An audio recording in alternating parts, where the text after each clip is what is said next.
Vamos a estudiar Primera de Juan. Entonces, mientras tanto, si me acompañas a orar antes de iniciar, para que sea el Señor y no yo el que pueda hablar a tu corazón, que pueda darte entendimiento. Los misterios escondidos por siglos sean revelados por ti hoy. Sí, vamos a orar. Padre Celestial, te damos tantas gracias, Señor, porque tu presencia es maravillosa. Señor, en tu palabra podemos ver una y otra vez personas, testimonios y contemplar el deleite, Señor, cuán agradable es estar en tu presencia, Señor. En tu presencia hay plenitud de gozo, Señor. Y esta tarde estamos ante tu presencia juntas y tu palabra dice que cuando dos o más se junten en tu nombre, Señor, ahí tú estás en medio de ellos, Señor. Y sabemos, Señor Jesús, que tú estás aquí, porque en tu nombre estamos reunidas, Señor. Y pedimos de tu Espíritu. Tu palabra dice que te pidamos cualquier cosa en tu nombre, y en el nombre de Jesús yo te pido tu Espíritu Santo en nuestras vidas, Señor, que pueda estar moviéndose en este lugar, haciendo tu voluntad, tu propósito, hablando a nuestro corazón, revelándonos, dándonos entendimiento, Señor. Danos luz, porque tú eres luz, Señor. Y te pido por cada amiga, hermana que está aquí. Yo sé que tú la amas, Señor, y tienes algo especial para darnos. Danos un corazón enseñable, Señor, y que tu palabra haga la obra maestra, Señor, que tú quieres hacer en nosotros. Que sea Cristo hablando y yo escondida en ti, Señor, y que tu gloria siempre sea exaltada en este lugar. En el nombre de Jesús. Amén.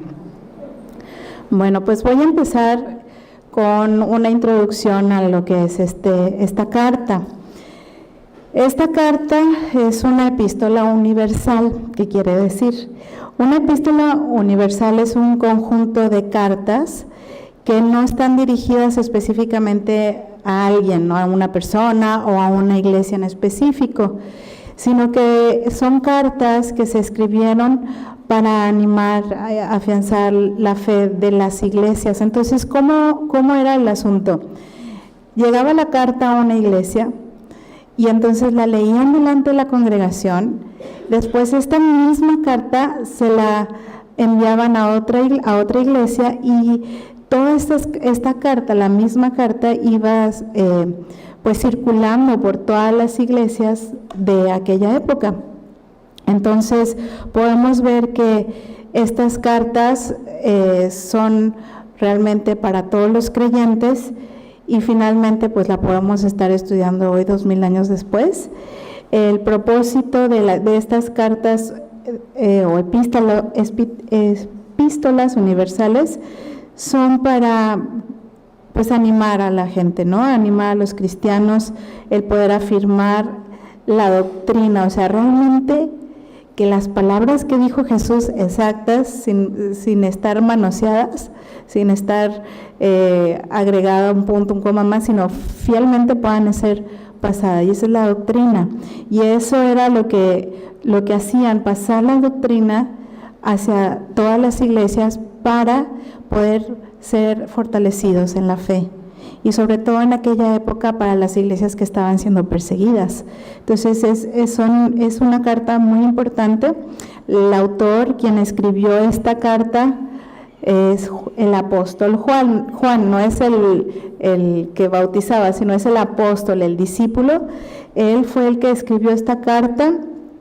Se cree que aproximadamente 85 o 90 años después de Cristo. Es decir, que ya había pasado todo este tiempo en que Jesús se había ido con el Padre y es cuando el apóstol Juan escribe esta carta. Ahora, ¿quién fue el apóstol Juan?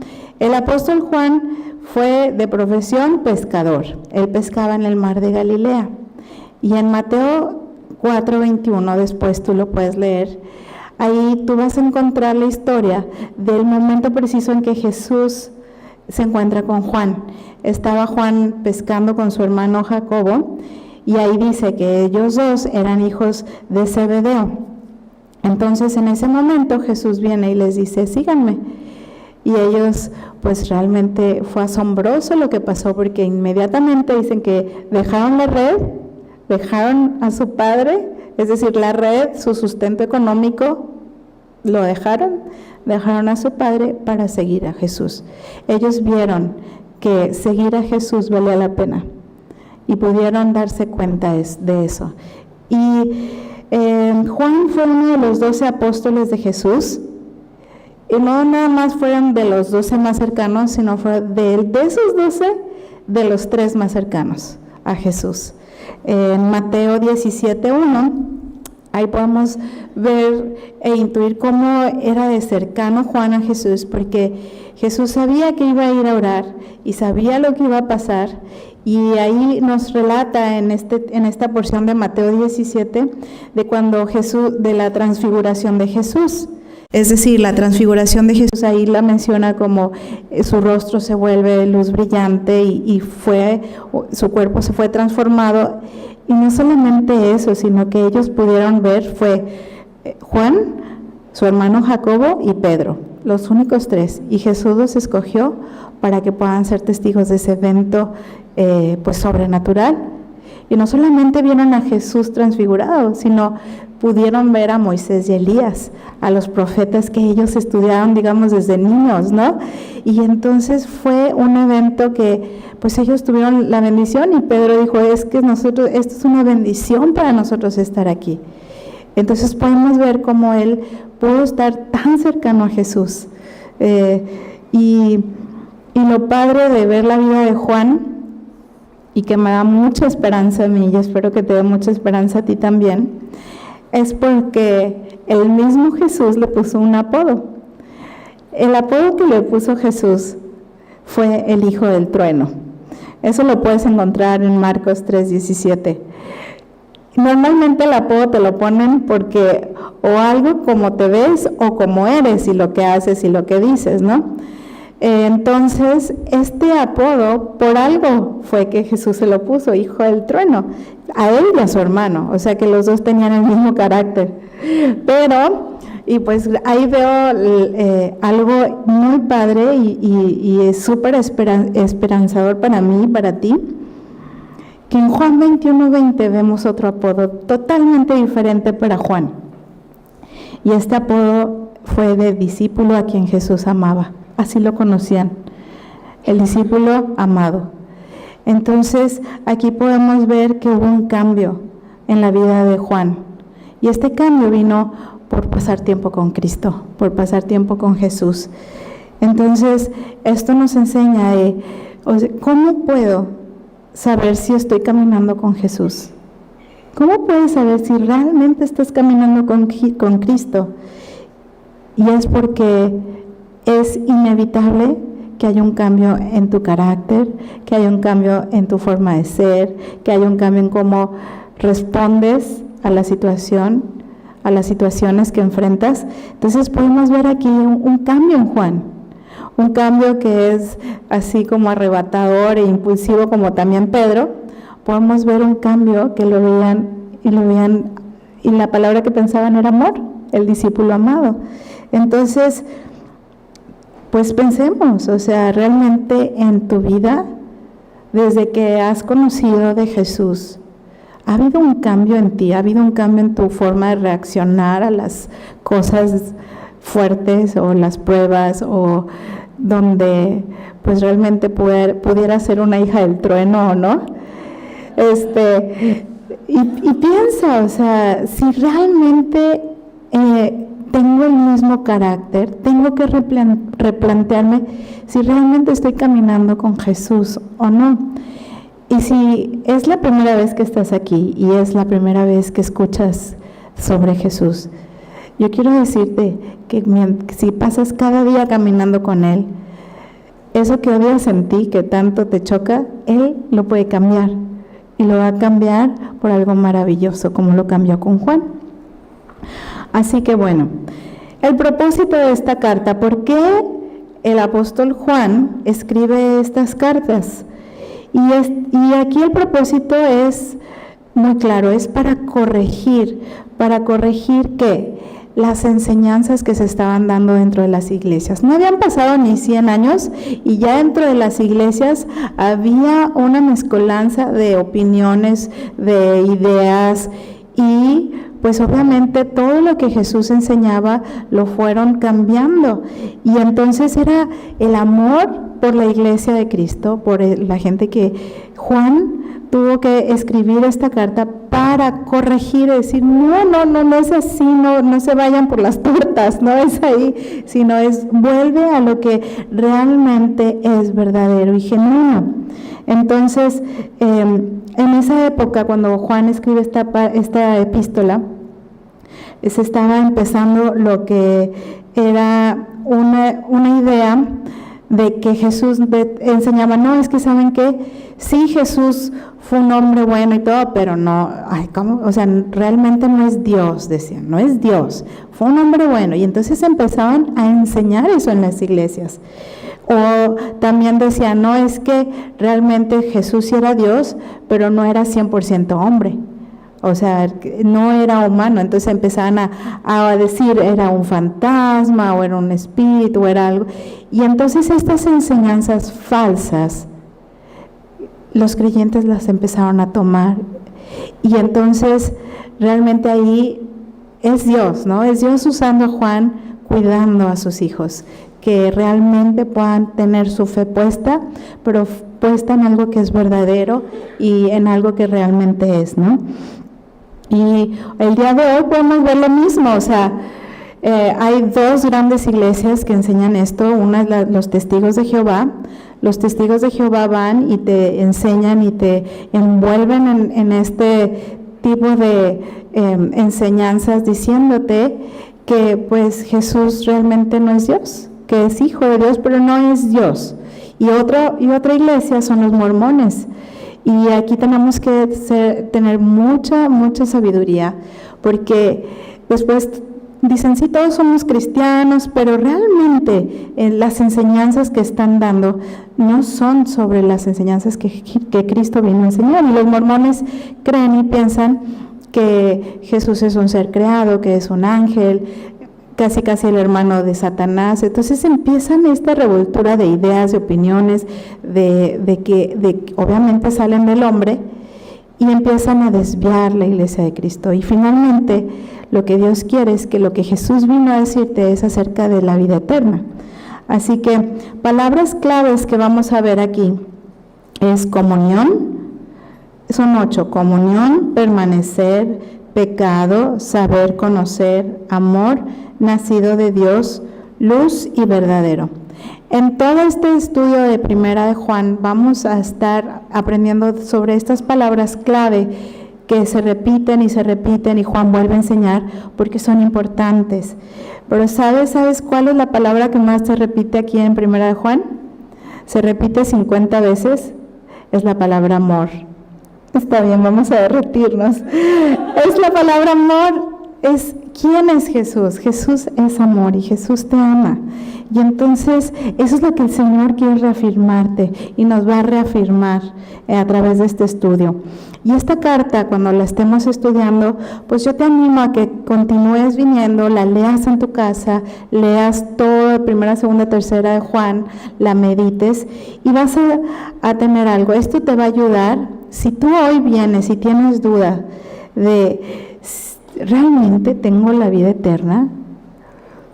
A lo mejor viene el arrebato y no me voy, ¿no? A veces dice uno, pero realmente tiene que uno pensar, bueno, estoy segura de mi salvación. Si tú hoy vienes no estando segura, yo sé que el estudiar esta carta te va a dar todo lo que necesitas para afirmarte y saber si realmente tienes o no la vida eterna. Ahora, otra cosa en la que te va a ayudar es ¿qué Jesús estás creyendo? Estás creyendo el Jesús buena onda que me ama, pero estás creyendo a lo mejor en nada más esa parte de Jesús. Lo que Dios quiere es que comprendas toda la verdad de quién es Él. Y si lo que estoy creyendo de Jesús es el Jesús que está de acuerdo a la palabra y de acuerdo a lo que Él enseñó o no. También al estudiar este libro, te va a confrontar sobre tu vida, te puedes encontrar y reflexionar si estoy practicando o no el pecado. ¿Qué es lo que estoy practicando más? ¿El pecado? ¿Hay más pecado en mi vida o la justicia de Jesús? Y también te va a llevar a preguntarte y a toparte ante esta pregunta: ¿estoy amando más a Jesús o estoy amando más a este mundo? Entonces, esta carta va a ser muy reveladora, va a ser muy confrontante, va a ser muy edificante, y le doy muchas gracias a Dios que la vamos a poder empezar a estudiar.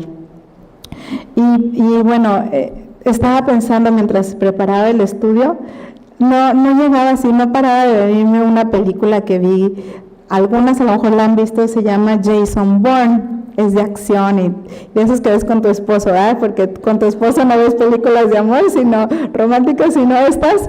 Y esta película de Jason Bourne me recordaba mucho todo esto, porque es un muchacho un joven soldado, pero que él no sabía quién era. No sabía su nombre, no sabía de dónde venía, ni la nacionalidad, estaba tan confundido. Y toda la película se trata de estar buscando su identidad. ¿Y cómo te sentirías tú si tú fueras una Jason Bourne? ¿Cómo te sentirías si un día supieras que lo que estás viviendo hoy es falso? Que la verdad no te llamas Margarita, que es otro nombre, y que es falso tu nombre. Y que la verdad el matrimonio que tienes no existe, es pantalla y es a lo mejor de un programa de Big Brother. ¿Cómo te sentirías si de repente te das cuenta de eso? Que en realidad, pues lo que tú piensas que es tu realidad y tu verdad no lo es. Y muchas veces, ¿cuántos de aquí no han escuchado que te dicen: no, ¿sabes qué? Para que realmente seas plena y feliz, tienes que encontrarte contigo misma? ¿Lo han escuchado? Y saben que a veces no las creemos y como que estamos haciendo esta búsqueda de que voy a conocer mi parte artística, voy a conocer, y entonces ya que la conozca voy a ser feliz. Y Juan aquí nos explica en esta porción, en este primer capítulo, nos va a explicar que una de las razones por la cual escribió esta porción que vamos a leer hoy, dice que es para que vuestro gozo sea cumplido. El gozo del que aquí habla Juan es ese estado que va más allá de la felicidad. Tú eres feliz de acuerdo a las circunstancias. Oh, hoy está lloviendo, no, qué mal, y te pones a deprimir y todo. Esa es la felicidad. La felicidad es cuando está el sol padre, estás en un spa, comes y no engordas, ¿verdad? Eso es la felicidad. Ahora, pero esa felicidad pues es de acuerdo a las circunstancias. Pero lo que Dios quiere darte es ese gozo, que ese gozo tú lo tienes a pesar que si llueve o no llueve, a pesar que si te saludó o no te saludó, a pesar de lo que tú estás viviendo, de tus circunstancias. Es ese estado en donde, a pesar de que todo lo que te rodee, tú puedas experimentar esa paz y esa alegría constante. Y este gozo no lo vamos a encontrar, perdón que te lo diga, cuando puedas encontrarte a ti misma. Y yo creo que jamás te vas a encontrar. Yo creo que la película de Bourne va a llegar hasta la 10 y el cuate todavía no va a poder encontrar, creo que 4 o algo así, pero ¿por qué? Porque ahí no está la clave de la felicidad o el gozo, sino que aquí Juan te dice: tú vas a hallar y tu gozo va a ser cumplido cuando conozcas realmente quién es Dios y cuando conozcas y experimentes esa comunión íntima con Él. Pero ¿cómo puedo conocer verdaderamente a Dios? ¿Cómo lo podemos conocer? Pues lo conocemos porque Él es el que ha tomado la iniciativa y presentarse. Hola, ¿no? Cuando alguien viene y se presenta, es Dios. Eso es lo que Él hace. Él viene, se presenta y Él hace todo lo posible por revelarse. Entonces, pues vamos a nuestro pasaje, vamos al libro al primero de Juan, que está en el Nuevo Testamento, casi al final, y vamos a leer del 1 al 2.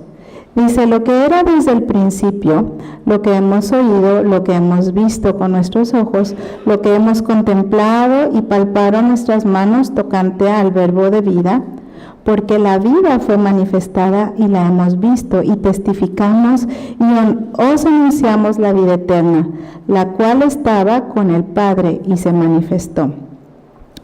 Aquí dice lo que era desde el principio. Y desde el principio podemos ver que Dios, desde el principio, se ha revelado a nosotros.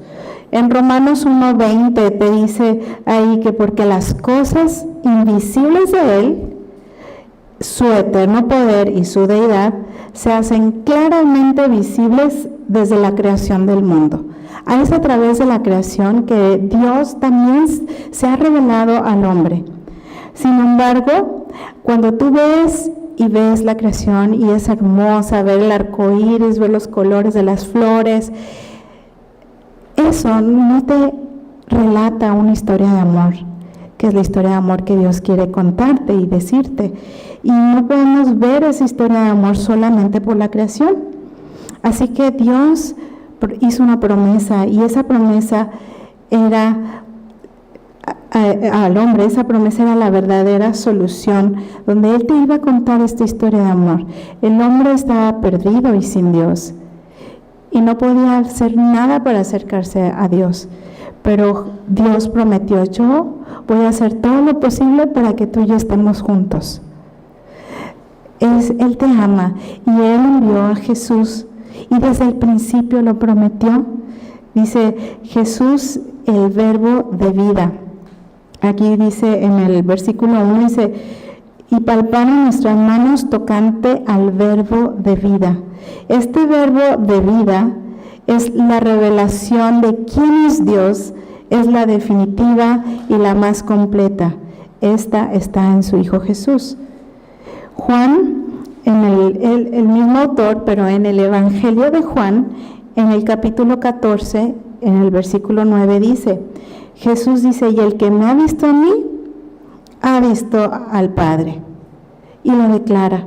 Entonces, si tú estás en el rollo de, es como un niño, ¿no? Contaban el chiste de que está un niño dibujando, ¿no? Y viene su mamá: ¿y qué dibujas, mi amor? Estoy dibujando a Dios. Y entonces la mamá: pues, ¿cómo le explico, no? Que nadie ha visto a Dios. Y le dice: no, mi amor, es que mira, a Dios nadie lo ha visto. Espera que termine mi dibujo para que lo vean, ¿no?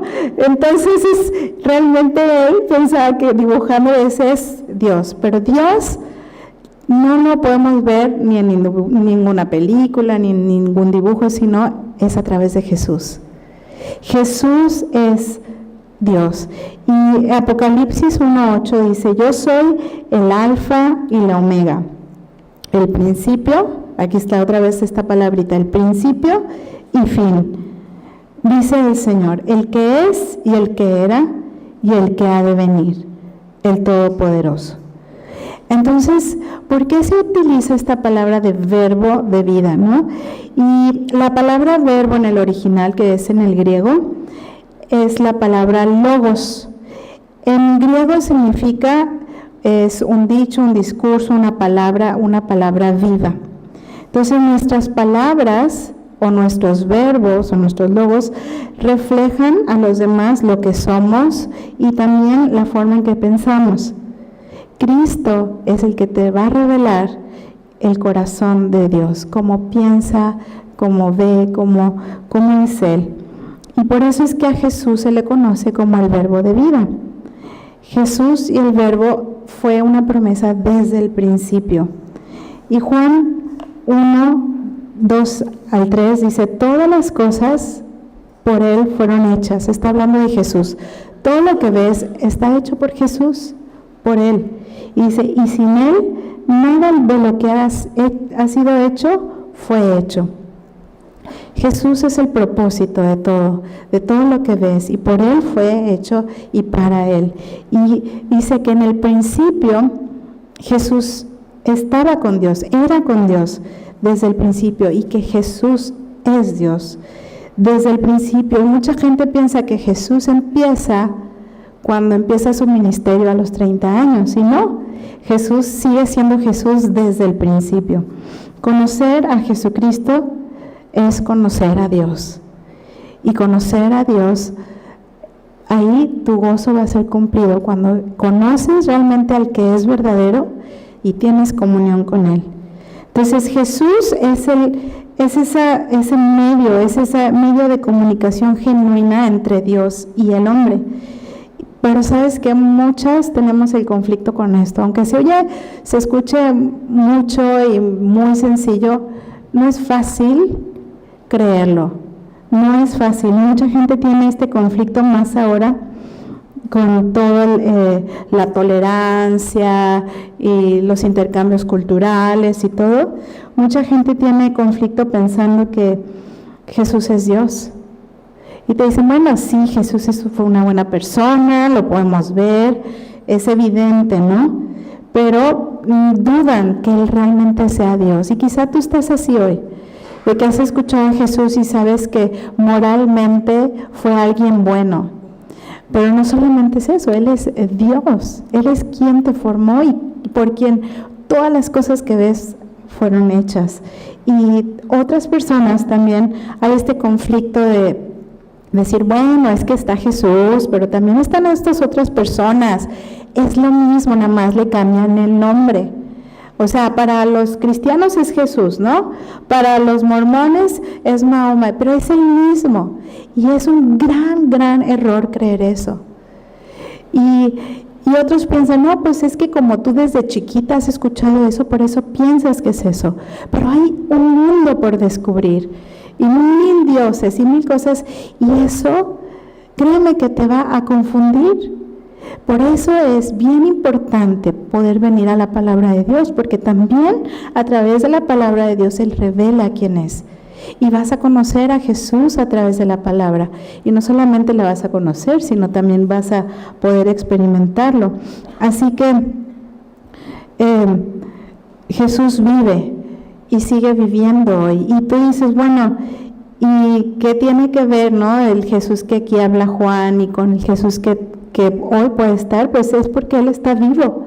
Él no solamente vino en carne, Él murió en la cruz, porque ese era el único, no había otra acción para poder reconciliarnos con Dios más que Jesús muera en la cruz, porque dice Romanos 3:23 que la paga del pecado es muerte. Todos pecamos. Y ahorita vamos a ver más sobre esto del pecado, y fue Jesús quien pudo pagar ese pecado. Y fue por su muerte, pero no murió, sino que también resucitó. Y Él está vivo. Y Él todavía, así como transformó la vida de estos hombres, puede transformar tu vida hoy. Ahora, Juan escribe esto porque quiere que estemos firmes en esta verdad, que ha sido desde el principio. Acompáñame a 1 de Juan, ahí mismo, pero en el capítulo 5 y en el versículo 20. Dice, pero sabemos que el Hijo de Dios ha venido y nos ha dado entendimiento para conocer al que es verdadero. Y estamos en el verdadero, en su Hijo Jesucristo. Este es el verdadero Dios y la vida eterna. Entonces, ¿en cuál Jesús estamos creyendo? ¿En el Jesús de la Biblia o en el Jesús de mi imaginación? Y sabes, es peligroso porque si llego a estar equivocada en cuanto a qué tipo de Jesús estoy creyendo, o con otro nombre o con otra idea, obviamente vas a estar equivocada en cuanto a quién es Dios. Y entonces aquí en esta porción Juan nos declara, el Señor declara que Jesús es Dios y es el verdadero Dios. En 1 de Juan, en el capítulo 2, en el versículo 22 y 23, dice, aquí nos advierte de este peligro. Ok, ¿puedo yo ser capaz de realmente creer mentiras o de realmente, qué importancia tiene en poder creer en el verdadero? O sea, ¿qué importante es? Y aquí dice la importancia. ¿Quién es el mentiroso sino el que niega que Jesús es el Cristo? Este es anticristo, el que niega al Padre y al Hijo. Todo aquel que niega al Hijo tampoco tiene al Padre. El que confiesa al Hijo tiene también al Padre. Entonces, a lo mejor a ti se te ha hecho difícil creer quién es Jesús y si realmente lo que tú estás creyendo es lo verdadero. Y yo he tenido esas dudas y realmente, sobre todo cuando te enfrentas a muertes, y decir, ¿realmente hay algo después de esta vida? ¿Realmente hay una vida eterna? ¿Realmente hay un Dios? ¿Realmente lo que estoy creyendo es lo verdadero? Y Juan sabía, y por eso nos vuelve y el Señor también lo sabe, y por eso hoy te lo quiere reafirmar. Si tú estás creyendo en el Jesús de la Biblia, ten esta seguridad que estás creyendo en el Dios verdadero. ¿Cuántos nos gozamos de poder tener esto que es revelado por el Señor y que te quiere afirmar el día de hoy? Ahora, dividí el tema en tres grandes ideas, ¿no? En tres ideas. Una es, ya conozco de Dios, pero tengo que tener una comunión. Y una idea es la comunión que vivo se debe de experimentar y se debe compartir. La comunión genuina es revelada, que es la que acabamos de ver, y la otra es la comunión genuina te va a alumbrar y te va a limpiar. Entonces ya vimos cómo esta comunión te va a llevar a conocer, va a ser revelada a ti, vas a entender. Órale, entonces si Jesús es Dios y tiene el mismo poder y puede estar en todos lados y puede estar aquí y puede estar junto a mí y ayudarme en este problema, sí, Él te puede ayudar. Ahora, esta comunión que estamos viendo es comunión que la palabra habla que se experimenta. Mira, vamos a leer el versículo 2 y ahí dice, porque la vida fue manifestada y la hemos visto y testificamos y anunciamos la vida eterna, la cual estaba con el Padre y se nos manifestó. Y el versículo 3 dice, lo que hemos visto y oído, eso os anunciamos, para que también vosotros tengáis comunión con nosotros, y nuestra comunión verdaderamente es con el Padre y con su Hijo Jesucristo. Ahora, no basta solo con que conozcas. Ok, sé quién es Jesús, sé esta verdad. También es necesario tener una comunión, una relación con Él. Juan y los demás apóstoles no solo vieron ni oyeron lo que Jesús hacía, sino que fueron más allá. Ellos tenían una relación con Él. Entonces tú dices, bueno, pues qué chiste, ¿no? Pues qué padre, la tuvieron fácil, ¿no? Juan, todos los apóstoles pues estaban ahí, ¿cómo no? Pero eso no fue lo que cambió sus vidas, el poder ver y decir y asombrarte, ¿no?, de los milagros. Lo que realmente cambió la vida de estas personas fue el poder convivir con Jesús. Pero ¿sabes qué es lo más padre y extraordinario de todo? Que esta convivencia es espiritual. Es esa comunión espiritual y esa la podemos hacer tú y yo también. O sea, ¿cómo me estás diciendo, Lili, que lo mismo que ellos vivieron también lo puedo vivir yo? Sí. Puedes conocer quién es Jesús día a día a través de poder experimentar esta comunión con Él. Y entonces Juan, Pedro, no solamente lo vieron, lo tocaron, se dieron cuenta y entendieron lo real que es. Pero realmente su vida no fue transformada hasta tener esta cercanía con Jesús. Y esa es la cercanía que yo te quiero animar a que tú tengas, a esta cercanía con Jesús, porque es lo que sí y solo sí va a transformar tu vida. No hay otra cosa que te lo transforme. No es conocerte a ti misma, no es por mucho que tú quieras, sino que es Jesús en tu vida, cuando tú lo haces parte de ti. Y pues tampoco es una religión, tampoco es hacer este rito o hacer esta oración 3 veces al día, sino es poder pasar tiempo con Jesús, como lo estamos pasando ahorita en su palabra, cara a cara. Y pues es nada más pues preguntarte, ¿realmente estás teniendo esta cercanía espiritual con Jesús? has tomado la decisión de cambiar lo temporal o inestable por el que ha sido desde el principio, por el verbo de vida. Jesús resucitó y nos dejó a su espíritu.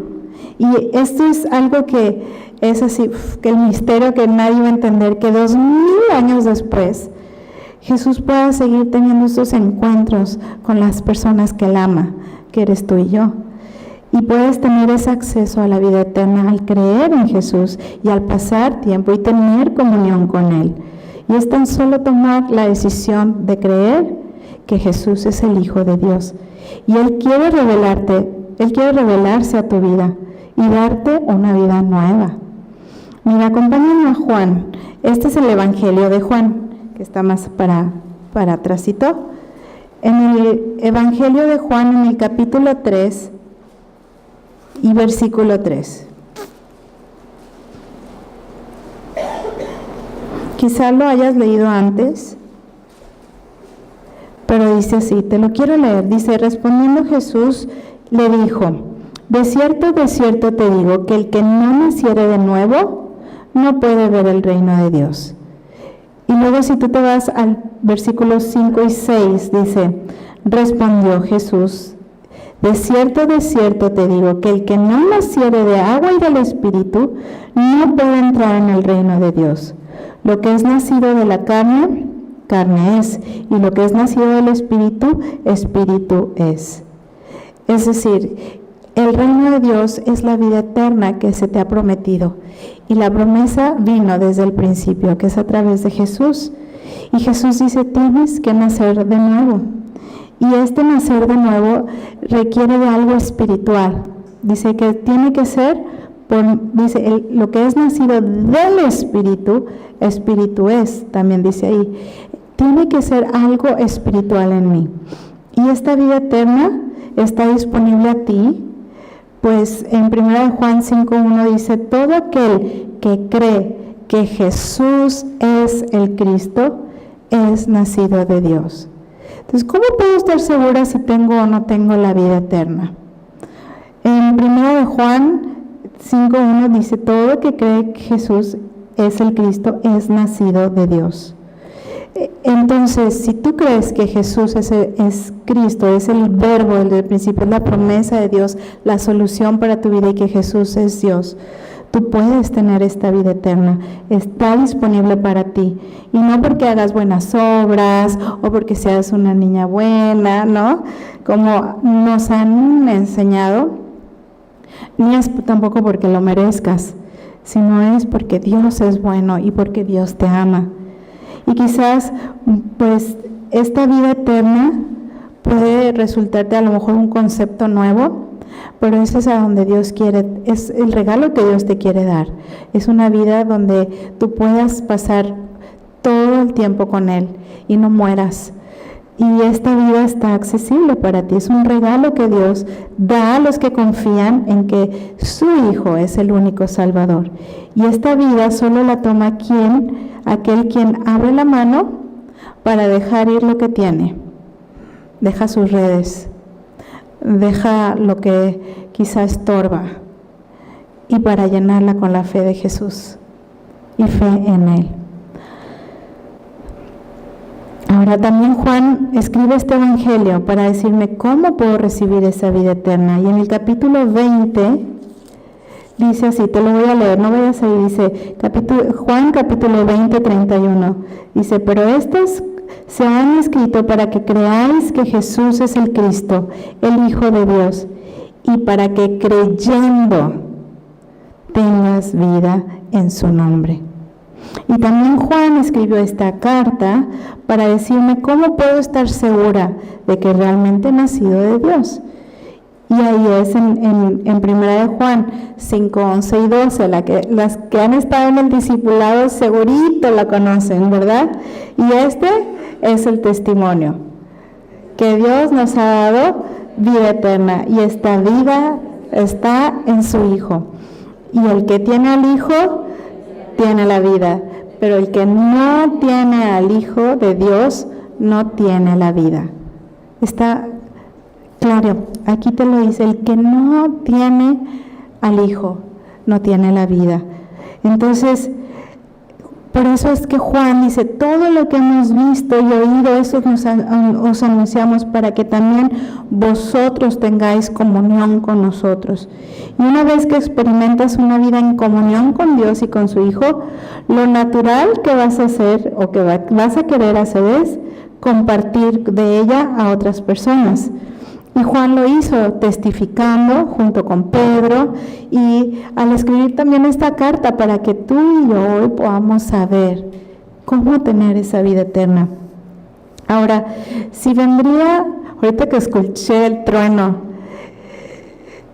con todos estos rollos, ¿no?, de Siria y asuntos, si supiéramos que está viniendo un misil, ¿no?, y justo va a llegar, pero se desvió y se llegó a Cancún y sabemos que va a llegar una bomba nuclear.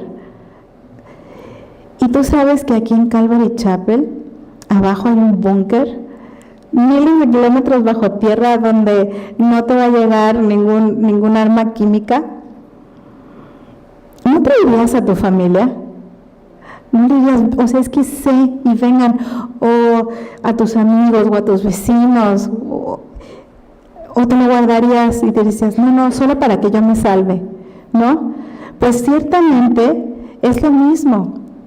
Gente sin conocer esta verdad va a morir. Y después de que muera esta muerte física, hay dos opciones.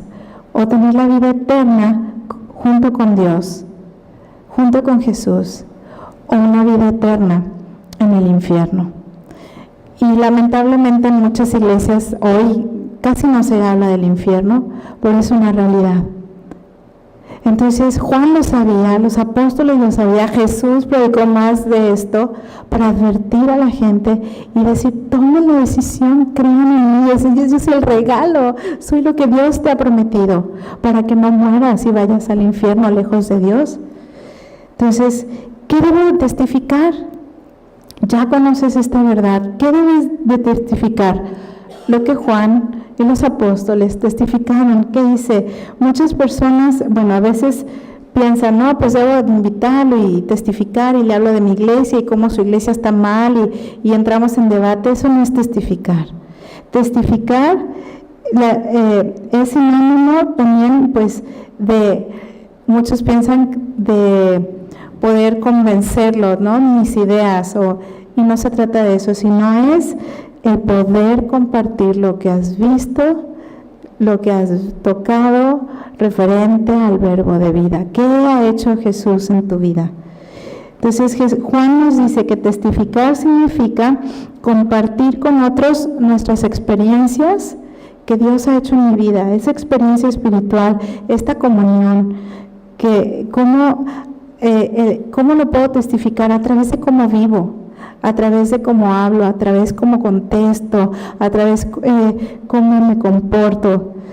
Y lo que he conocido de Jesús, lo que he visto y lo que he palpado, lo que Él hace en tu vida, esto anuncia y esto testifica. Y el propósito por el cual Juan testifica o anuncia a otros es para que el mayor número de personas tenga esa comunión. Y la palabra comunión en el diccionario Strong significa tener en común, participación, interacción, beneficio. ¿Y comunión con qué o con quién? Dice, y nuestra comunión verdaderamente es con el Padre y con su Hijo Jesucristo. Entonces, en nuestra condición de pecadores, Romanos 3, 22 y 23 les decía, ¿no?, que todos pecamos, ¿verdad? Y estamos así súper destituidos, fuera, excluidos de la gloria de Dios. No podemos tener nada en común con Dios. Es decir, no hay comunión con un Dios porque Dios es santo y es puro. Pero Dios, en su amor y en su gracia, envió a Jesús para tener algo en común contigo y conmigo.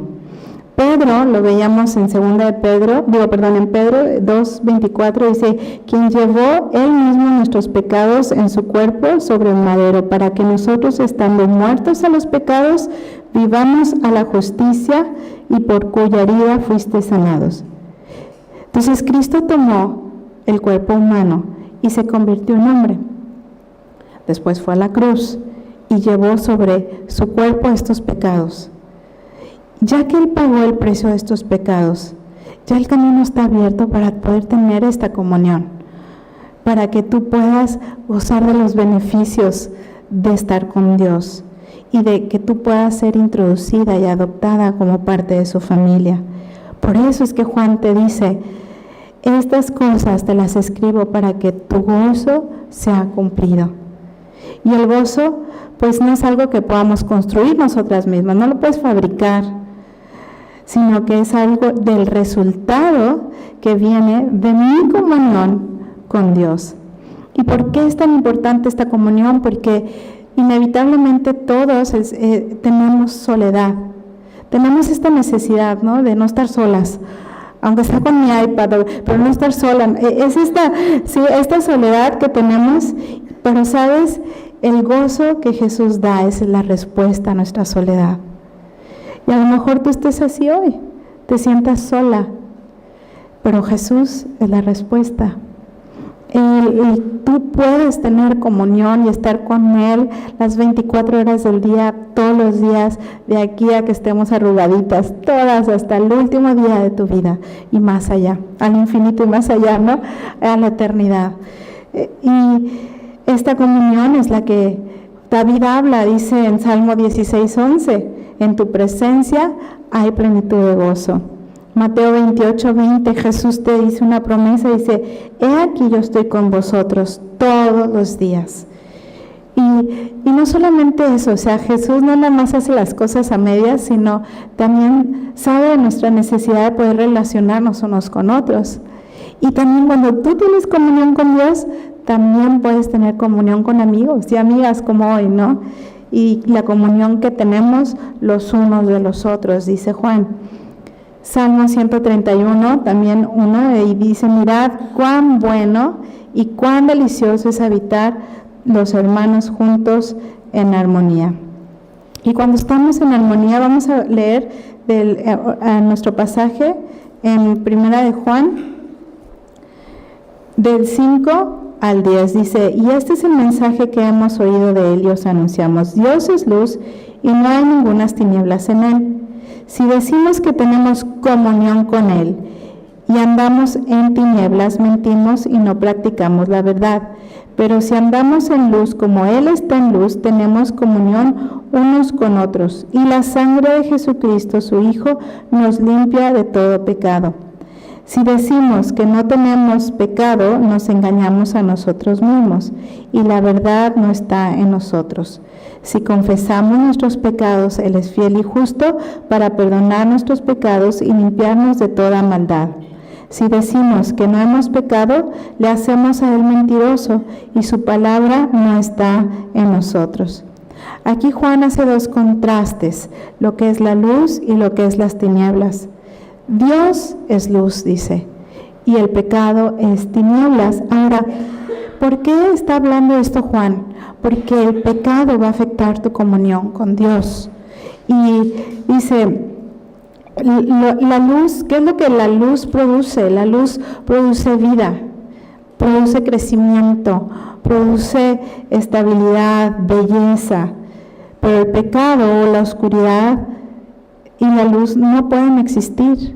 Entonces, Dios tiene un propósito para ti, que es crecer, poder estar en Él, pero si en tu vida hay este pecado, va a ser obstrucción y no va a haber esta comunión.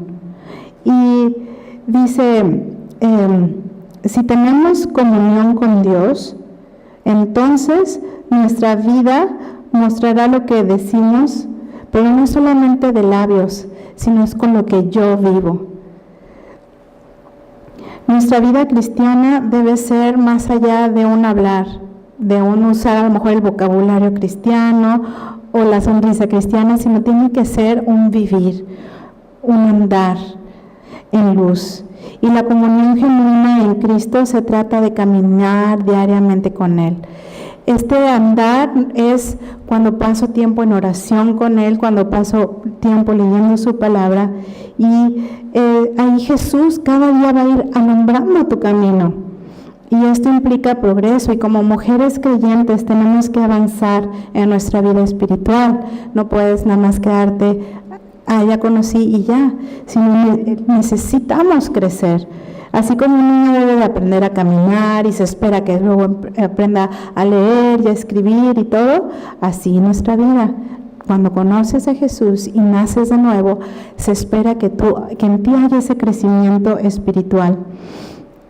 Pero pues obviamente hay el obstáculo que impide este crecimiento, y este es el pecado. ¿Y por qué el pecado? Porque el pecado no te va a permitir tener esta comunión genuina con Dios. Y el problema del pecado es porque el pecado es el origen es la rebeldía de someter mis deseos o mi voluntad a lo que Dios quiere. El pecado es esa negativa a someterme a la ley de Dios. Pero el Señor nos da la respuesta. Dios sabe que íbamos a pecar, o sea, el Señor sabe cómo somos. Pero dice, pero si confesamos nuestros pecados, Él es fiel y justo. Y a veces pensamos que ya una persona pues ya no es capaz de pecar, pero no, aún conociendo a Jesús, porque nuestra vieja naturaleza tiene su origen en lo físico, y mientras estemos en este cuerpo físico vamos a pecar. Pero hay esta lucha contra la naturaleza que recibimos cuando nacemos de nuevo, que la podemos encontrar en Gálatas. Cuando puedas, lee Gálatas 5, es muy bueno. Y te dice ahí toda esta lucha, y puedes entender por qué es que a veces no tienes ganas de orar, por qué a veces no tienes ganas de leer o de ir a la iglesia, porque hay esta lucha espiritual. Pero Dios nos dice, hay una solución, es confiesa tu pecado. Fallaste, sé que me vas a fallar, pero aún así mi amor por ti no ha cambiado, dice el Señor, sino confiesa tu pecado. Y solo el Espíritu Santo puede hacerte reflexionar y capacitar para poder cada día ir muriendo a mi vieja naturaleza. Y la intención de Dios a los creyentes no es, pues obviamente que al revelar esto no es para desanimarte, decir, pues bueno, ¿qué opción tengo si ya no puedo dejar de pecar? No, sino que lo que Dios quiere es que tú puedas saber que Él está ahí contigo día con día, y que mientras más tiempo pases en comunión con Él, Él te va a ayudar a poder vencer la tentación de pecar. Pero y si pecas, puedes venir, dice la palabra que tenemos abogado, que Jesús es abogado nuestro ante el Padre. Satanás quiere acusarte y echarte la culpa, pero Jesús está ahí, está vivo y está junto al Padre para interceder por ti. Entonces, debemos de venir a Cristo, confesar nuestros pecados y pedirle diariamente a su Espíritu que nos ayude a no caer en esa tentación y ayudarnos a ser obediente a su hermosa voluntad, para que esta comunión pueda estar día con día y nuestro gozo sea cumplido.